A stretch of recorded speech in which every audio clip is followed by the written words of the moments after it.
오늘 본문 말씀은 로마서 6장 23절 말씀입니다. 오늘 말씀의 제목은 내 인생 최고의 선택입니다. 자, 그럼 제가 본문 말씀 받들어 읽겠습니다. 죄의 싹슨 사망이나 하나님의 선물은 예수 그리스도 우리 주를 통해 얻는 영원한 생명이니라.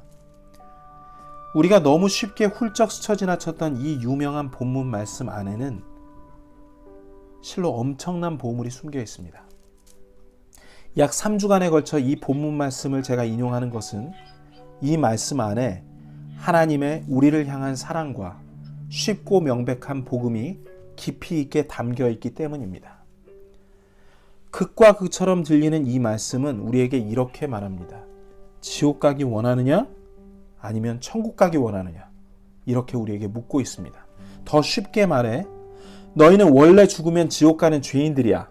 하지만 지옥 안 가는 대책이 있어. 예수 그리스도를 믿어. 그럼 천국 갈 수 있단 말이야. 영원한 생명의 주이신 하나님은 산 자들의 하나님이시고 죽은 자들의 하나님이 아니십니다. 성경에서 이렇게 이야기하고 있습니다.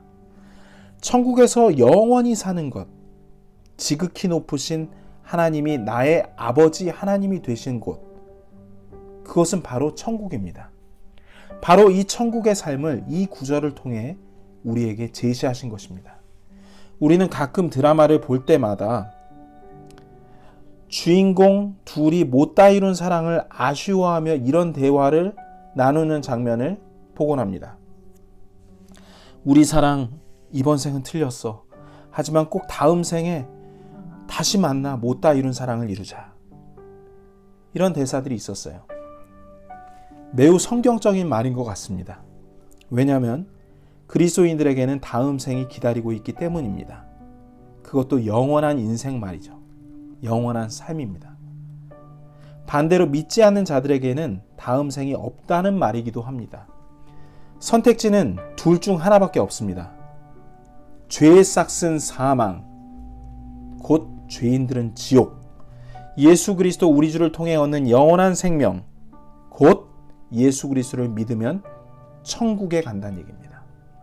비록 당신이 죄인으로 태어나 지옥에서 멸망당해야 하지만 주 예수 그리스도가 당신을 지옥에서 건질 수 있다는 것을 믿으면 영원한 생명을 주겠다.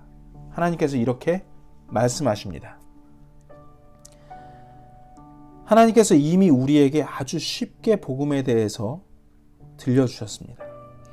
여러분 본문 말씀 다시 읽고 이 질문에 답을 해보시기 바랍니다. 죄의 싹슨 사망이나 하나님의 선물은 예수 그리스도 우리 주를 통해 얻는 영원한 생명이니라. 지옥 가느냐 천국 가느냐는 여러분 제가 묻습니다. 지옥 가느냐 천국 가느냐는 과연 누구에게 있는 것으로 들리십니까? 하나님일까요? 아니면 당신일까요? 본문을 보면 하나님께서는 영원한 생명을 선물로 다 준비해서 마치 내 눈앞에 놔두신 것처럼 말씀하십니다. 누가 빅뉴스가 있으면 이렇게 달려오면서 말합니다. 너 나쁜 소식부터 들을래? 아니면 좋은 소식부터 들을래? 저는 보통 나쁜 소식부터 듣거든요. 그래야 뒤에 있는 좋은 소식을 들을 테니까. 나쁜 소식부터 들을래요. 그래? 나쁜 소식은 네가 죄인이라 지옥 간다는 거야. 좋은 소식은 주 예수 그리스도란 분을 믿으면 천국 간다는 거야. 복음이나 구원을 어렵게만 생각하시는 분들께 제가 어떻게 하면 이 복음과 구원을 쉽게 전달할 수 있을지 고민했던 때가 있었습니다. 이번 주도 고민을 하고 있었는데 주님께서 문득 약국을 하고 있는 저희 매형에 대해서 생각나게 해주셨어요. 여러분, 다치거나 아프면 병원이나 약국에 가시죠? 결국 병원에 가도 약은 처방받게 돼 있습니다. 제대로 된 진단을 받고 제대로 된 약을 처방받으면 낫는다는 말이죠. 이 말은 곧 당신이 죄인이란 진단을 받고 죄를 없애는 약을 먹으면 낫는다는 말입니다. 맞습니까? 당신이 죄인이란 진단은 의사가 아니라도 성경을 당신이 몰라도 당신 스스로 진단할 수 있습니다. 양심이 당신이 죄를 지을 때마다 아프다는 신호를 보내기 때문입니다. 그렇게 당신 병을 알아차렸습니다. 당신이. 이제 어떻게 해야 하나요? 그 병을 고치기 위해 약을 먹어야겠죠. 그 약이 바로 예수 그리스도입니다. 그 약은 이미 당신이 태어나기 전부터 당신 앞에 놓여 있었습니다. 아직도 당신의 구원이 하나님께 달렸다고 핑계댈 마음이 남아 있습니까? 제 얘기를 다 이해하셨다면 핑계할 것이 없을 겁니다. 이미 그 약, 주 예수 그리스도가 당신 앞에 있기 때문입니다. 당신이 해야 할 일은 솔직하기만 하면 됩니다. 나 지금 아프다고. 나 죄가 많아 지옥 갈 것 같다고. 이렇게 솔직하게 말하면 됩니다. 그리고 죄인들을 위해 오신 예수님을 받아들이면 되는 겁니다. 이것이 복음입니다. 여러분, 하나님께서 당신에게 자유로운 의지를 주셔서 천국과 지옥을 선택할 수 있게 해주셨습니다. 여러분은 오늘 하나님의 선물을 받을 수도 있고 거부할 수도 있습니다. 그렇죠? 아직 구원받지 못한 분들께 하나님께서 구원받는 길을 이미 활짝 열어놓으셨다는 것을 선포합니다. 오늘도 주 예수 그리스도를 나의 구원자로 받아들이는 사람마다 영원한 생명을 얻습니다. 우리 다 같이 누가복음 23장 39절부터 43절 말씀 살펴보겠습니다. 여기에는 예수 그리스도와 함께 십자가에 못 박힌 두 강도가 나옵니다. 제가 23장 39절부터 43절까지 받들어 읽겠습니다. 매달린 범죄자 중에 하나가 그분을 욕하며 이르되 네가 만일 그리스도이거든 네 자신과 우리를 구원하라 하되 다른 하나는 되받아서 그를 꾸짖으며 이르되 네가 동일한 정죄를 받고서도 하나님을 두려워하지 아니하느냐? 우리는 우리가 행한 일에 합당한 보응을 받으니 참으로 공정하게 정죄를 받거니와 이 사람은 아무 잘못도 행하지 아니하였느니라 하고 예수님께 이르되 주여 주께서 주의 왕국으로 들어오실 때에 나를 기억하옵소서 하매 예수님께서 그에게 이르시되 진실로 내가 네게 이르노니 오늘 네가 나와 함께 낙원에 있으리라 하시니라. 십자가에 함께 못 박힌 한 강도가 구원을 받습니다. 그가 진심으로 고백합니다. 주여 주께서 왕국으로 들어오실 때 나를 기억하옵소서. 주님께서 말씀하십니다. 진실로 내게 이르노니 오늘 네가 나와 함께 낙원에 있으리라. 그에게는 강도에게는 선을 행할 단 1초의 겨를조차 없었습니다. 오히려 그에게는 그동안 살아와서 가장 많았던 최고의 최악의 상태인 죄가 그의 몸에 덕지덕지 붙어 있었고 죄가 쌓일 만큼 쌓여 있었습니다. 그는 염치 없었습니다. 그러나 그는 많은 사람들이 예수님을 선생님이라 불렀지만 그는 예수님을 자신을 구원할 마지막 기회라고 믿고 주여라고 울부짖었습니다. 간절히 자신을 구원해 주시길 간청했습니다. 십자가 위에서 생사를 오가는 고통의 순간 그의 마지막 몸부림은 예수님을 향해 있었습니다. 이에 예수님께서 즉시 응답하셨습니다. 오늘 네가 나와 함께 낙원에 있으리라. 즉시 구원하신 것입니다. 묻지도 따지지도 않으셨습니다.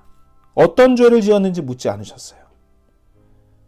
그저 죄인임을 깨닫고 살려달라고 예수님께 매달린 그의 마음을 읽으셨고 그것으로 그를 구원하신 것입니다. 그것으로 충분했습니다. 혹시 이 가운데 아직도 지나온 날들을 생각하며 죄책감에 빠져서 지옥에 갈까 봐 두려워하는 분이 계십니까? 잘된 일입니다. 또 인생의 황혼에 죽음을 목전에 두고 인생을 후회하고 또 그 죄책감 때문에 괴로워하시는 분도 계십니까? 아주 잘된 일입니다. 그 어느 때보다 자신이 죄인임을 뼈저리게 느끼고 계신다면 예수님께서 우리를 위해 왜 오셨는지 성경을 살펴보기 바랍니다. 마태복음 9장 13절 예수 그리스도께서 누구를 위해 오셨는지 살펴보겠습니다. 제가 읽겠습니다. 나는 의로운 자를 부르러 오지 아니하고 죄인들을 불러 회개하게 하려고 왔노라. 예수님께서 지금 누구를 부르시기 위해 오셨다고 말씀하십니까? 네, 맞습니다. 바로 죄인인 당신을 불러 회개하게 하려고 오셨습니다. 긍휼의 하나님께서 죄인인 당신을 지금 부르고 계십니다. 지금까지 자신이 죄인인 것이 드러날까 두려워하셨습니까? 부끄러워하셨습니까? 갈 길 몰라 어둠 속을 헤매고 있었습니까? 예수님께서는 이러한 사람을 찾고 계십니다. 예수님께서는 우리가 스스로 죄인이라고 고백하기를 기다리고 계셨던 것입니다. 로마서 5장 8절 말씀 보시겠습니다. 우리가 아직 죄인이었을 때 그리스도께서 우리를 위해 죽으심으로 하나님께서 우리를 향한 자신의 사랑을 당당히 제시하시느니라. 우리가 죄인이었을 때 예수님께서 오셨습니다. 이 말씀은 우리가 죄인이라고 고백할 때 예수님의 사랑이 당당히 그 효력을 미쳐서 우리를 구원하신다는 말씀입니다. 우리가 잘났든 못났든 상관없이 구원받을 자격이 1도 없는 우리를 하나님의 은혜로 구하셨다는 말씀입니다. 이렇듯 구원받기 전 우리의 죄책감이 예수님을 찾게 만든 것입니다. 아주 좋은 것입니다. 그러나 구원받은 이후 죄책감은 우리를 구원에서 떼어놓을 수 없습니다. 다시 말할게요. 구원받은 이후 죄책감은 우리에게 그 어떠한 구원을 잃어버린다라고 하는 영향을 미치지 않는다는 것을 기억하시기 바랍니다. 때때로 사탄은 예수 그리스도를 믿어 새 생명을 받은 그리스도인이라 할지라도 우리의 실패하는 삶을 지적합니다. 그리고 죄책감이 계속 엄습하게끔 만듭니다. 아침에 눈을 떠서 잠자리에 들 때까지 너는 아직도 죄인이야 라고 속삭입니다. 이럴 때 이 죄책감에서 벗어나기 위해 이것을 기억해 보십시오. 당신이 구원을 받았다면 구원받았을 당시 당신의 상태는 어땠는지를 기억해 보십시오. 당신이 하나님 앞에서 선한 일을 하고 정말 스스로 의롭다고 느낄 때 구원받았습니까? 당신이 최상의 상태였을 때 구원받았습니까? 결코 아닐 겁니다. 모든 거듭난 사람들은 자신이 인생에서 가장 쓸모없다고 느끼는 순간에 또 비참한 죄인임을 깨닫는 순간에 주님을 만나게 되어 있습니다. 우리의 죄책감 같은 감정이 하나님께서 한 번 주신 구원을 없던 일로 만들 수 없습니다. 우리의 잘잘못 하나하나가 하나님의 위대하신 구원에 영향을 미칠 만큼 우리 자신은 조금도 대단하지 않음을 명심하십시오. 성경은 율법 하나를 어긴 것은 율법 모두를 어긴 것이라고 말씀하십니다. 행위로 구원받고 행위 때문에 구원을 상실한다는 이 기준을 통과할 수 있는 사람은 이 세상에 아무도 없습니다. 이런 고민을 하고 있는 사람들에게 성경은 명확한 결론을 주었습니다. 제가 읽겠습니다. 그러므로 우리가 결론을 내리노니 사람은 율법의 행위와 상관없이 믿음으로 의롭게 되느니라. 여러분, 이 말씀이 무엇을 말하고 있습니까? 우리가 믿음으로 받은 구원은 우리의 잘잘못과 아무 상관없이 받은 것이기 때문에 우리의 잘잘못 때문에 잃어버릴 수 없다는 뜻입니다. 그런데 아주 오래전부터 하나님께서 주신 이 구원을 훼손시키는 자들이 있어 왔습니다. 구원을 잃어버릴 수 있다고 말하면서 의심과 두려움을 주는 자들의 배후에는 항상 사탄이 있어 왔습니다. 만일 그 사탄의 말이 사실이라면 아무리 구원받았더라도 우리가 죄를 지어 구원이 취소가 된다면 하나님께서는 예수님을 십자가에서 최소한 2번 이상 죽이셔야 합니다. 한번 구원받게 하시고 난 다음에 또 죄를 지을 테니까요. 우리가 다시 구원받기 위해 하나님께 회개할 때마다 하나님께서는 우리의 죄를 없애시기 위해 예수님을 계속해서 십자가에 못 박으셔야 하기 때문입니다.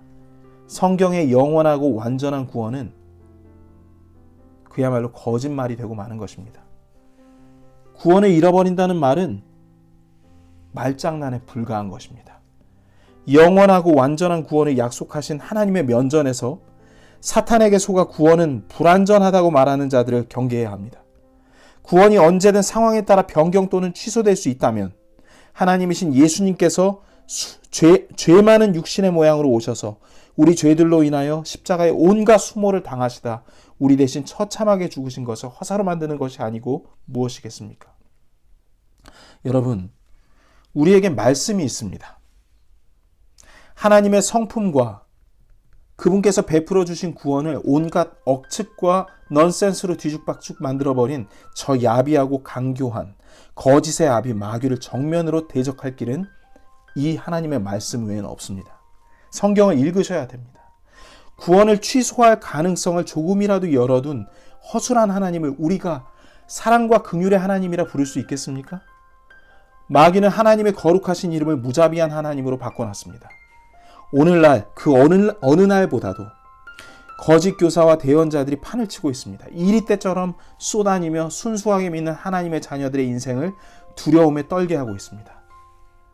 오늘 이 말씀을 듣고 깨달으신 분들은 해야 할 일이 있습니다. 이 말씀을 듣고 거듭나시는 분들은 해야 할 일이 있습니다. 완전하신 십자가의 보혈을 통해 이루신 영원 불멸의 구원을 의심케 하는 자들의 맞서 분연히 일어나야 합니다.